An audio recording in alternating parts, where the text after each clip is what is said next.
దీపావళి పండక్కి మొత్తం 4 సినిమాలు పోటీ పడ్డాయి.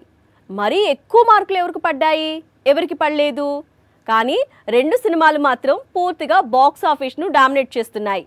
ముఖ్యంగా కిరణ్ అబ్బవరం మరోసారి దీపావళి హీరోగా మారాడు. ఫిల్మ్ ఇండస్ట్రీలో కావాల్సినన్ని సెంటిమెంట్స్ ఉన్నాయి. ఒక్కో హీరోకు ఒక్కో సీజన్ కలిసి వస్తుంది. అలాగే కిరణ్ అబ్బవరంకు దీపావళి కలిసి వస్తోంది. లాస్ట్ ఇయర్ ఈ టైం కు కిరణ్ నటించిన కా మంచి వసూళ్లను అందుకుంది. ఇప్పుడు సేమ్ సీన్ కే ర్యాంప్ కి కూడా రిపీట్ అవుతోంది.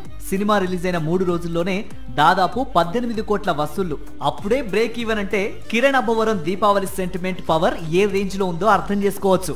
సినిమా మొదటి షో పడగానే ఓవర్సీస్ నుంచి నెగిటివ్ రివ్యూస్ వచ్చాయి. తెలుగు రాష్ట్రాల్లోనూ అదే టాక్ కంటిన్యూ అయింది. కట్ చేస్తే ఆడియన్స్ మాత్రం రివ్యూస్ పట్టించుకోకుండా కే ర్యాంప్ కు కాసులు కురిపిస్తున్నారు. సిద్ధు జొన్నలగడ్డ నటించిన తెలుసు కదా కూడా 17 కోట్ల గ్రాస్ రాబట్టింది. ప్రస్తుతం సక్సెస్ఫుల్ గా దూసుకుపోతోంది. ఎన్నో అంచనాల మధ్య వచ్చిన మిత్రమండలి మాత్రం వసూళ్లలో కాస్త వెనకబడి ఉంది.